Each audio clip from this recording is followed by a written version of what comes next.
화요일 새벽에 나오신 성도님들을 예수님의 이름으로 환영하고 축복합니다.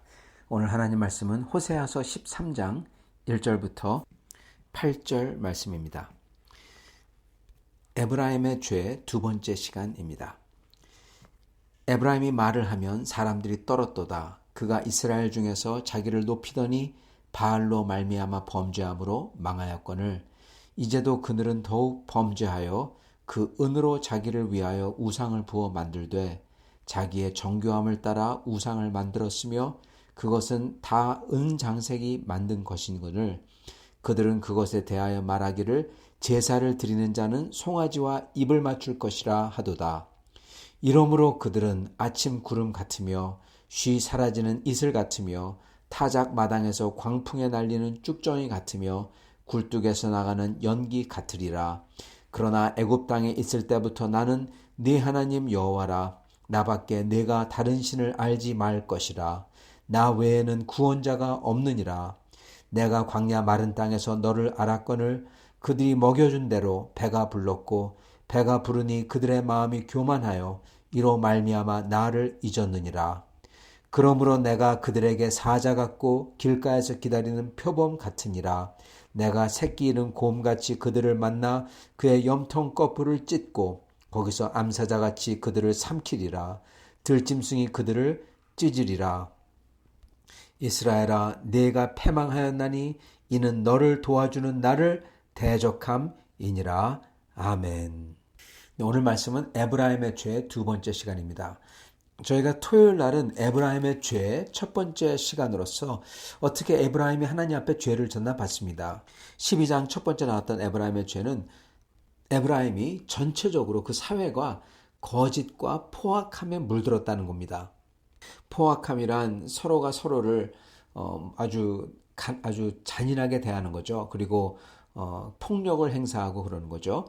그렇지만 그것보다 어떻게 보면 더 문제는 거짓으로 찌들었다는 것입니다. 모든 사람들과 사회와 거기서 일어나는 모든 장사와 약속과 이런 것들이 그렇기 때문에 심지어 이게 외교에서도 이 거짓, 소위 요즘 얘기하는 모르겠습니다. 여기저기 다 걸치고 그러는 거죠. 그래서 예를 들어서 이 에브라임 같은 경우는 아수르에게 이 한 손을 내밀었다가 다시 애굽에게 손을 내밉니다. 애굽과 아수르는 서로 적이에요. 그러다가 나중에 아수르한테 완전히 망하게 되죠. 그래서 에브라임은 거짓되게 그리고 허황되게 외교마저도 약속을 하되 언약을 맺되 언약을 지키지 않는 거짓 언약이죠. 그렇게 밖으로는 그렇게 했고 그리고 안으로는 내부적으로는 거짓 저울을 썼다. 그거 가지고 속이기를 좋아한다. 이렇게 나옵니다. 즉 속이는 게 밖에뿐만 아니라 안에서도 서로가 서로를 속였다는 겁니다. 속이면서 그러면서 돈을 많이 벌려고 했던 거죠. 그래서 에브라임은 굉장히 부하다. 그러면서 자기는 죄진 게 하나도 없다. 그렇게 생각한다는 겁니다. 사실은 거짓되고 그리고 속이는 저울을 썼는데 즉 밖이나 아니나 둘 다 굉장히 거짓되고 그러므로 외교에서는 침략할 빌미를 주는 거고 그리고 내부적으로는 거짓을 서로에게 행함으로써 한편으로는 썩는 거고 또 한편으로는 그럼에도 불구하고 자기는 죄가 없다 그렇게 주장함으로 악을 더한다는 것입니다. 자, 이제 두 번째 죄가 에브라임의 죄가 나오는데 이거는 첫 번째 나온 것보다도 좀 더 어떻게 보면은 구체적이고 그리고 근원적입니다. 자, 1절에 보면은 바알로 말미암아 범죄함으로써 망하였도다 그렇게 나옵니다. 즉 우상 숭배를 함으로써 이 모든 일들이 시작되었다는 겁니다. 왜 우상 숭배를 하면 왜 하나님 말고 다른 신과 그리고 우상을 따라가면은 이렇게 망하는 결과를 낳을까요? 물론 하나님께서 모든 것을 만드신 분이기 때문에 그에게 대적하기 때문에 모든 것을 만드신 분에게 대적함으로써 그러므로 당연히 망하는 수순을 밟게 될 수밖에 없는 거겠죠. 그런데 오늘 말씀은 보면요. 어떻게 구체적으로 그렇게 망하는 그러한 일들이 우상이나 다른 신을 섬기면 일어나는지를 말씀해 주시고 계십니다. 2절에 이렇게 나옵니다. 이제도 그들은 더욱 범죄하여 그 은으로 자기를 위하여 우상을 부어 만들되 자기의 정교함을 따라 우상을 만들었으며 그것은 다 은장색이 만든 것이거늘 그들은 그것에 대하여 말하기를 제사를 드리는 자는 송아지와 입을 맞출 것이라 하도다. 이러므로 그들은 아침 구름 같으며 이렇게 나옵니다. 이러므로 자, 왜 이들이 아침 구름같이 그리고 이슬같이 광풍에 날리는 연기같이 그냥 순식간에 사라질 수밖에 없느냐. 그게 2절에 나오는 것입니다. 자, 2절 이제도 그들은 더욱 범죄하여 그 은으로 자기를 위해서 우상을 부어 만들되 먼저 이렇게 나옵니다. 그 은으로 자기를 위해서 우상을 부어 만들되 이게 하나하나가 다 중요합니다. 그 은으로 즉 여러분 돈을 많이 버는 거예요. 에브라임은 돈을 많이 버는 것입니다. 그렇게 여기 간 보고 저기 간 보는 외교를 통해서 또한 외교가 잘 되면은 무역이 잘 되고 그래서 돈을 많이 벌고 그리고 서로 속이며 거짓을 한다고 하더라도 그 부자들은 그러면 그럴수록 더 돈을 많이 버는 겁니다. 그래서 돈 많은 사람들이 많다는 겁니다. 그런데 그렇게 많은 돈, 그 은이죠. 당시에는 은 그러면 돈이었습니다. 근데 더욱 범죄하여 그 은으로 자기를 위해서 우상을 부어 만들되 여러분 돈을 많이 벌었는데 그 돈이 결국 가서는 거룩을 이루는 게 아니라 거룩하게 만들고 하나님을 찾게 만드는 게 아니라 부자가 됐기 때문에 오히려 그 돈 가지고 타락해 버린다는 겁니다. 그 돈 가지고 가서 우상에게 바치고 우상에게 점괘를 알려달라고 하고 왜냐하면 형통해야 되니까 미래를 알고 싶으니 그렇게 우상에 가서 형통하게 해주세요 빌고 뭘 알려주세요 빌고 자식 잘 되게 해주세요 빌고 돈이 많기 때문에 그 돈 가지고 그런다는 겁니다. 심지어 그 돈 가지고 우상을 부어서 만든대요. 여러분 쓸데없는 짓을 하고 있는 거죠. 재물이 많은데 그 국력을 그 나라의 힘을 다 낭비하는 겁니다. 옛날에 우리 한국에서 민비가 다스렸을 때 우리 대원군이 있고 그 다음에 민비가 있었죠. 민비가 내정을 막 쥐락펴락했을 때 고종 때 말입니다. 그때 그 민비가 나라를 망치고 있을 때 그때 그 서울에는 그 주위에는 힘을 가진 사람은 전부 다 무당과 점쟁이였대요. 그렇게 무당과 점쟁이가 많았답니다. 민비와 그 힘을 가진 사람들이 전부 다 그 무당과 점쟁이에 가서 어떻게 앞으로 될지 묻고 그걸 따르고 그랬다고 합니다. 나라가 망하는 거죠. 여러분 이렇게 이 사이비 종교가 막 나라에 판치면요. 나라는 망할 수밖에 없습니다. 왜냐하면 그 사이비 종교는 그릇된 가치관을 심어주고 온 나라가 아니라 또는 올바른 도덕이나 정의나 공의나 이런 게 아니라 자기만을 위한 자기만 잘 살도록 형통하도록 하기 위한 그러한 종교거든요. 그걸 위해서 사람이 노력하고 그리고 어떠한 생산적인 그러한 결과물과 다른 사람에게 쓰일 그러한 재화를 만들어내는 게 아니라 아무 쓸모없는 그러한 우상을 집중해가지고 그거를 숭배해버리니까 다 돈 낭비, 국력 낭비, 그리고 생산성 낭비, 다 낭비가 되는 겁니다. 그래서 여기도 보면은 그 은으로 돈이 많으니까 그런 타락한 짓을 하는 거죠. 자기를 위하여, 자기를 위하여. 아까 말씀드린 것처럼 사이비 종교는 여러분 자기를 위하여입니다. 다른 사람 어떻게 되나 신경 하나도 안 써요. 공의라는 개념이 없습니다. 여러분 공의, 공적인 의죠. 모든 사람이 사회가 잘 되도록 우리가 믿는 사람들이 형제 자매가 잘 되도록 교회가 잘 되도록 주님의 백성이 잘 되도록 그리고 크게는 나라가 잘 되도록 이걸 위해서 기도하며 올바른 길로 나아가며 그게 하나님께서 기뻐하시고 여러분 그게 올바른 하나님을 믿는 신앙이죠. 근데 사이비 종교들은 다 자기만 위해서 다른 사람 어떻게든 상관없이 나만 형통하고 나만 잘 살고 그러니까 사회가 망하는 겁니다. 그래서 그 은으로 자기를 위하여 우상을 만든대요. 자기를 위하여. 그래서 결국 가서는 내 안위와 내 형통을 위해서 우상을 부어서 만들고 그걸 섬기고 그런다는 겁니다.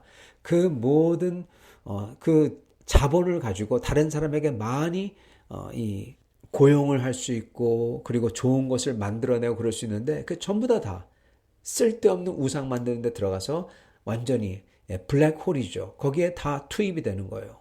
그리고 그게 결국 가서는 자기의 욕망의 심볼인 것입니다.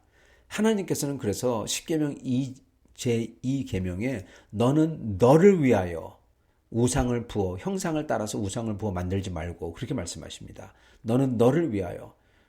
즉 하나님 아시는 겁니다. 우상 만드는 거는 결국 가서는 자기의 욕망을 성취하기 위해서 하나님을 섬긴다고 하고 또는 하나님이나 또는 다른 신이라는 것을 만들어서 자기가 섬긴다고 하고 근데 정작 다른 신인도 섬기는 것도 아니라 하나님을 섬기는 게 아니라 결국 가서는 자기 욕망을 섬기기 위해서 욕망을 성취하기 위해서 한다는 겁니다. 그러지 말라는 겁니다. 그러면 파멸적이라는 거예요. 그리고 맞습니다. 그리고 자기 욕망을 위해서 심지어 절대적인 것, 신을 만들고 거기다가 가치를 부여하고 거기다가 자기의 모든 것을 쏟을 때 그 사람은 망하는 거고 그러한 사회들은 그런 게 많이 있다면 그러한 사회는 또한 망하는 것입니다. 그리고 보면 여기에 자기의 정교함을 따라 우상을 만들었으며 즉 여기에 엄청난 돈과 노력과 그게 투입됐다는 겁니다. 정교함을 따라 만들었다. 무역해서 번 돈, 다른 사람들을 속여서 거짓 저울로 번 돈, 이게 전부 다 우상 만드는데 정교하게 만드는데 다 들어갔다는 겁니다. 다 뺏어가지고 다 여기다 집어넣은 거예요. 사회는 상대적으로 빈곤하게 되겠죠. 그리고 더 문제는 그 다음에 나오는 구절입니다. 그것은 다 은장색이 만든 것이거늘 그들은 그것에 대해서 말하기를 제사를 드리는 자는 송아지와 입을 맞출 것이라 하도다. 즉 인간이 만든 건데 인간이 만든 가짜 종교고 사상이고 그런데 거기다가 입을 맞춰야 된다. 거기에 충성을 맹세해야 된다는 겁니다. 인간이 만든 그것도 자기가 자기 욕망을 위해서 만든 가짜 종교, 가짜 신에다가 다른 사람들 보러 거기다 충성하라고 하니 어떻게 되겠습니까? 그러한 사회는 타락하는 거고 모든 힘과 돈과 정력을 갖다가 완전히 다 쓸데없는 데다가 쏟아붓고 구멍에다 완전히 쏟아붓는 거죠. 그리고 사람들은 그러한 거짓된 가짜를 믿고 거기다가 충성을 맹세하고 다 가짜를 섬기고 가짜로서 믿고 다 가짜인 겁니다. 예. 그거를 섬기는 사람들도 이게 가짜인 줄 아마 알 거예요. 그러면서도 해요. 왜? 그렇게 해야만 살 수 있으니까. 그래서 가짜와 가짜 또한 그를 속이는 가짜 그게 서로 판치는 것입니다. 그러한 사회는 어떻게 됩니까? 예, 다 흩어지는 겁니다. 저절로 사회의 모든 그 기본적인 사회 구조가 다 느슨해지고 파괴되는 것입니다. 그렇기 때문에 3절 이러므로 그들은 아침 구름 같으며 쉬 사라지며 이슬 같으며 이슬은 금방 사라지죠. 그리고 굴뚝에서 나는 연기 같으다. 예, 금방 바람 불면 사라져 버리죠. 예, 그렇다는 것입니다. 그러시면서 결국 이렇게 된 이유를 6절에 말씀하십니다. 그들이 먹여준 대로 배가 불렀고 배가 부르니 그들의 마음이 교만하여 이로 말미암아 나를 잊었느니라. 예. 배고플 때 광야에서 배고플 때는 하나님께 간절히 매달렸다는 겁니다. 물론 심지어 그때도 우상을 만들고 자기들 멋대로 하려고 했죠. 그러나 하나님에게 인도를 받으며 광야에서 아무것도 없었을 때 그들은 하나님에게만 의존해야 됐고 그때 하나님께 부르짖었다는 겁니다. 근데 그걸 먹고 배부르니까 뭐라고 합니까? 예, 만나가 지긋지긋하다. 예, 만나를 준 모세를 없애고 우리에게 다른 것을 줄 수 있는 고기를 줄 수 있는 신을 달라. 우리를 그렇게 빙빙 돌게 하는 모세를 없애고 애굽으로 돌아가자. 고기를 먹을 수 있는 애굽으로 돌아가자. 그러죠. 에브라임의 이 기본적인 죄, 어떻게 보면 이렇게 우상을 자기가 부어서 만들고 정교함을 갖다가 거기다가 부여하고 사람들 보러 그거를 거짓된 것을 섬기라고 하고 강요하고 그럼으로써 서로가 서로를 속이며 나라의 재정이 파탄나도록 하고 이러는 게 어디서 왔냐? 그랬을 때 이들이 배부르기 때문에 교만해져서 나왔다는 것입니다. 예, 맞습니다. 여러분 요즘 사회를 보더라도요. 사람들이 배부르기 때문에 이상한 짓거리를 많이 합니다. 그리고 강요를 합니다. 이게 다 배가 부르기 때문에 그런 것입니다. 여러분 배고픈 사회에서는 어떻습니까? 어떻게든 배고픔을 면하려고 사람들이 노력합니다. 그리고 좀 더 진지합니다.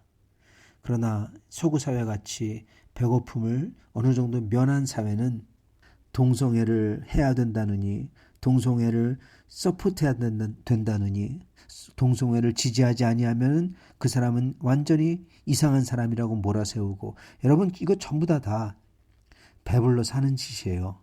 또한 배부르기 때문에 우상을 쫓고 자기들이 만든 우상을 만들어 놓고 이게 내 욕망을 더 채워주겠다, 그런 소리를 하는 것입니다. 그렇기 때문에 에브라임의 이 모든 죄는 에브라임의 교만에서부터 나오는 것입니다. 성도 여러분, 그렇기 때문에 저희 크리스찬들도요, 자, 주님 앞에서 그리고 다른 사람들 앞에서 교만하면 안 됩니다. 그러는 순간, 저희가 교만해지는 순간 하나님을 잊게 된다고 합니다. 이게 저절로 일어나요. 나는 잊지 말아야지. 그래도 교만해지면은 하나님을 잊어요. 왜냐하면은 교만이라는 것 자체가 무슨 뜻이냐면은 내가 높아지는 것입니다. 여러분, 내 자신이 높아지면요, 반드시 낮아지는 게 있는데 그건 바로 하나님입니다. 하나님이 높아지셔야만 내가 죽어요. 내가 낮아져요. 완전히 죽게 되는 거죠. 그럴 때 저희는 하나님을 온전히 믿고 순종할 수가 있어요. 근데 내가 살면, 옛사람이라고 하기도 하죠. 내가 살면은, 내가 교만해지고 내가 높아지면 하나님은, 하나님의 그 뜻과 하나님의 법도는 점점점 뒷전이 되어버립니다. 뒷전이 되어버리고 나중에는 완전히 무시해버립니다. 그래서 교만해지는 순간 저희는 하나님을 잊는 것입니다. 그리고 그랬을 때 자기를 위하여, 자기를 위하여 종교를 만듭니다. 자기를 위하여 하나님을 왜곡합니다. 자기를 위하여 모든 것을 기도합니다. 심지어 하나님께서 은혜를 많이 주시고 축복을 많이 주셔도 그거를 전부 다 자기를 위하여, 그 욕망을 쫓아가는 것을 위해서 써버립니다. 그게 우상이죠. 사랑하는 성도 여러분, 그러면 어떻게 해야 교만해지지 않을 수가 있을까요? 저희는 스스로를 보면서 나는 교만하지 않아 생각하곤 합니다. 여러분, 그런데 나는 교만하지 않아 그러는 순간 우리는 어떻게 됩니까? 교만한 게 되는 거예요. 그죠? 교만하지 않다고 생각하는 게 바로 교만이잖아요. 그렇지 않습니까? 나는 교만하지 않아. 다른 사람은 다 교만한다고 생각하는데 자기만 교만하지 않대요. 그게 교만한 거잖아요. 그렇기 때문에 여러분, 나는 교만하지 않아 그럴 수가 없어요. 우리는 다 교만한 것입니다. 교만하다고 고백할 수밖에 없고, 그리고 우리는 실제로 교만합니다. 근데 문제는 그게 더 커지지 않도록 해야 돼요. 그렇다면 어떻게 해야 저희가 교만이 벗어날 수가 있을까요? 성도 여러분, 그 방법은 딱 하나입니다. 내가 겸손해지면 교만하지 않을까요? 네, 그렇겠죠. 근데 내가 겸손해진다고, 겸손한 것을 자꾸만 한다고 해서 그게 겸손한 게 아니죠. 그건 겸손한 척 하는 거죠. 교만을 피하는 방법은 딱 하나입니다. 겸손해지는 방법은 딱 하나예요. 그거는 바로 겸손해질 만큼 나보다 높은 분을 모시면 되는 것입니다. 항상 모시면 되는 거예요. 내 앞에 나보다 훨씬 더 높은 분이 있다고 항상 생각하면 되는 겁니다. 그게 무엇입니까? 그건 바로 살아계신 하나님, 그분이 나의 구원자가 되시는구나, 그분이 내 옆에 있구나, 그분이 나를 다스리는구나, 나의 모든 것을 다스리는구나, 그거를 깨닫는 것입니다. 그래서 4절에 이렇게 하나님께서 그 에브라임에게 어필을 하십니다. 그러나 애굽 땅에 있을 때부터 나는 네 하나님 여호와라. 나밖에 네가 다른 신을 알지 말 것이라. 나 외에는 구원자가 없느니라. 아멘. 하나님 외에는 구원자가 없는 것을 뼈저리게 느끼면요, 저희는 교만할 수가 없다는 겁니다. 하나님 외에는 구원자가 없다. 지금 내 삶을, 내 이 모습을, 지금 내가 어떻게 살아야 되는지, 내 앞길을 인도하고 구원할 사람은 하나님밖에 없다. 그거를 깨달을 때 나는 겸손해질 수밖에 없는 겁니다. 즉, 나보다 훨씬 더 높은 분이 있다는 것을 아는 거예요. 그게 바로 하나님 외에는 구원자가 없다는 것을 깨닫는 것입니다. 성도 여러분, 그거를 깨달아야 돼요. 하나님 외에는 구원자가 없구나. 내 인생을 인도할 사람, 내가 가장 필요한 것을 주실 분은 하나님 외에는 없구나. 내가 이 인생뿐만 아니라 나를 인생에서 구원할 분은 하나님밖에 없구나. 이거를 깨달을 때 여러분 저희는 낮아질 수밖에 없어요. 상대적으로. 그분밖에 없으니까. 여러분 그 모습을 계속 유지해야 된다는 것입니다. 그거를 단순히 하나님뿐만 아니라 다른 사람들 앞에서도 그래야 돼요. 왜냐? 하나님은 외에는 구원자가 없는데, 근데 다른 사람들 앞에서 자랑할 게 없거든요.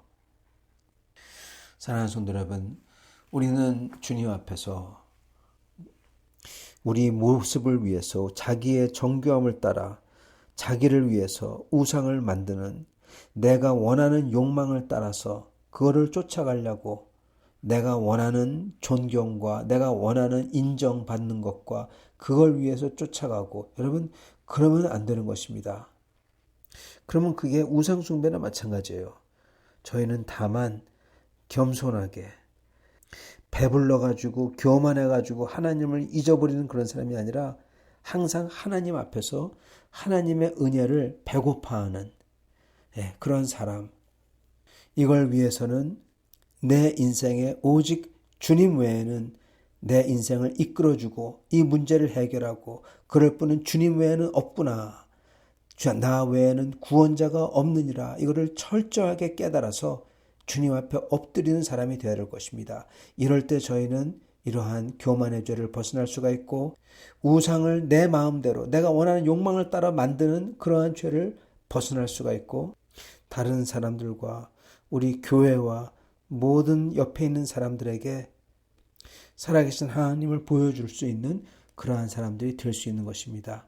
사랑하는 성도 여러분, 오늘 우리는 이렇게 하나님 외에는 구원자가 없다는 것을 아주 철저하게 느끼며 오직 겸손하게 주님을 배고픈 마음으로 찾는 그러한 분들이 다들 되시기를 축원합니다. 같이 기도하겠습니다.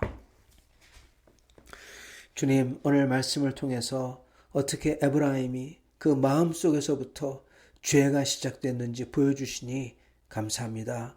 에브라임이 배가 부르서 교만해져서 하나님을 잊어버리고 하나님만이 구원자 되심을 잊어버리고 자기가 스스로 자기를 위해서 우상들을 만들며 자기의 욕망들을 쫓아간 것을 봅니다. 주여, 저희가 너무나 모자르고 배고파서 주님을 배신하거나 그러나 더 중요한 것 너무나 배불러서 주님이 누구냐고 교만해져서 주님을 쫓지 아니하고 자기의 욕망을 쫓는 그러한 사람들이 되지 아니하게 하여 주시옵소서. 주님, 오직 사랑하는 성도님들 전부 다 주 예수님을 알고 사모하고 배고파하며 그리고 예수 그리스도를 닮아가는 사람들 되게 하여 주시옵소서. 예수 그리스도 받들어 기도드리옵나이다. 아멘.